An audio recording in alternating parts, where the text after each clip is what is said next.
Il y a des gens qui n'osent même pas marcher seuls dans la rue. Des gens qui n'osent pas aller à la salle, pas poster de vidéos, pas parler en public, pas porter certains vêtements, pas commencer une nouvelle vie. Pourquoi?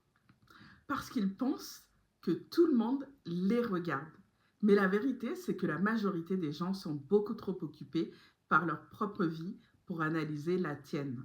Et aujourd'hui, on va parler d'un problème extrêmement profond. Qu'est-ce qui se passe quand toute ton identité dépend du regard des autres? Le problème du regard des autres ne concerne pas juste la timidité, ça va beaucoup plus loin que ça. Certaines personnes choisissent leurs vêtements, leurs études, leur carrière, leur personnalité, leur poids, leurs relations et leur manière de parler uniquement pour être validées. Et le pire, c'est qu'elles ne s'en rendent même pas compte. Quand ton identité dépend du regard extérieur, tu deviens une version de toi construite pour être acceptée.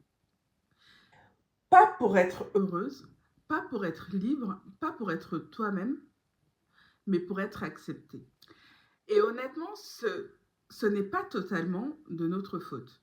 Le cerveau humain a été construit pour survivre en groupe.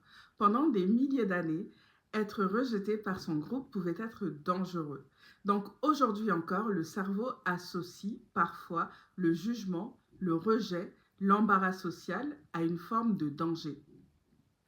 Des études en neurosciences montrent même que le rejet social active des zones cérébrales proches de celles liées à la douleur physique. Donc quand quelqu'un a peur du regard des autres, son cerveau ne vit pas ça comme un simple regard, il peut vivre ça comme attention, danger. Et c'est là qu'on arrive à quelque chose de fascinant, le spotlight effect. En psychologie, le spotlight effect décrit notre tendance à surestimer à quel point les autres remarquent nos erreurs, notre apparence ou nos comportements. En réalité, les gens pensent beaucoup moins à nous qu'on l'imagine, parce que eux aussi pensent que tout le monde les regarde. Donc chacun est occupé à être le personnage principal de sa propre vie. Et moi, personnellement, je n'ai jamais vraiment eu ce problème-là. Je peux filmer dans la rue, parler face caméra, marcher seul, faire mes vidéos, parce que j'ai compris quelque chose très tôt. Les gens sont trop occupés par leurs propres problèmes. La plupart des passants pensent à leur travail, leurs factures, leurs relations, leur stress, leur fatigue, leurs propres complexes. Tu n'occupes pas leur esprit autant que tu le crois. Le vrai danger, ce n'est pas juste d'avoir peur. Le vrai danger, c'est de construire une personnalité entière basée sur l'approbation des autres. Quand tu vis pour être validé, tu adaptes ton opinion selon les gens. Tu caches certaines parties de toi, tu n'oses pas essayer, tu cherches constamment à être acceptable et petit à petit, tu perds le contact avec qui tu es vraiment.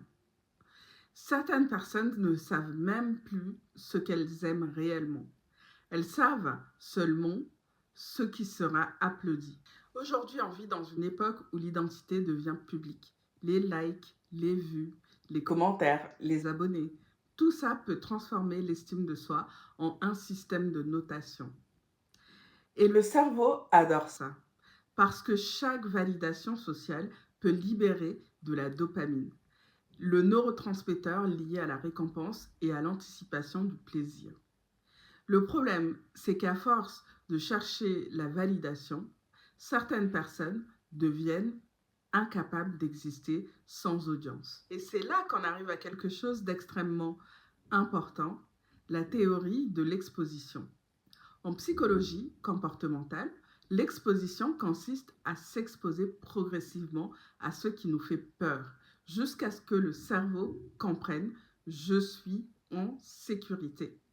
Par exemple, parler devant une caméra, aller seul au restaurant, poster une vidéo, parler en public, marcher avec confiance. Plus tu le fais, plus ton cerveau arrête de considérer ça comme un danger. Le problème, c'est que beaucoup de gens font exactement l'inverse. Ils évitent. Et l'évitement renforce la peur. Si tu évites toujours de poster, de parler, d'essayer d'être visible, ton cerveau comprend, si on évite, c'est que c'est dangereux. Donc la peur grandit. Alors qu'avec l'exposition répétée, le cerveau finit par banaliser la situation. La vérité, c'est que tu ne peux pas construire une grande vie en essayant d'avoir peur, en ayant peur d'être vu, pardon, parce qu'à un moment donné, évoluer veut dire prendre de la place, être différente, attirer l'attention, déranger certaines personnes, et ça, beaucoup de gens ne le supportent pas. Donc, ils préfèrent rester invisibles. Moi, ce qui m'a aidé, c'est de réaliser quelque chose de très simple. Même quand les gens te jugent, ils passent rapidement à autre chose.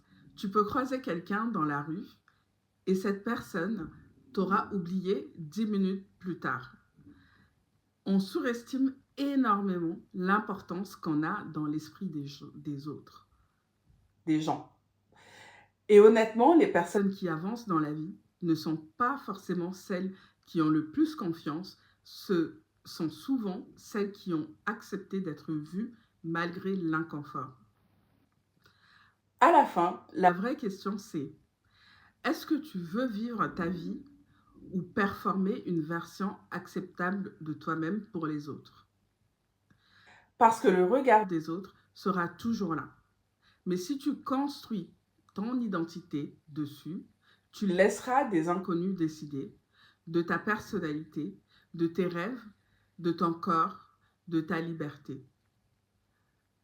La liberté commence le jour où tu réalises que les gens pensent beaucoup moins à toi que tu le crois. Si tu as aimé cette vidéo, n'hésite pas à laisser un petit like, commenter et partager cette vidéo avec une personne qui en aura besoin. Merci de m'avoir suivi. À très bientôt. Salut.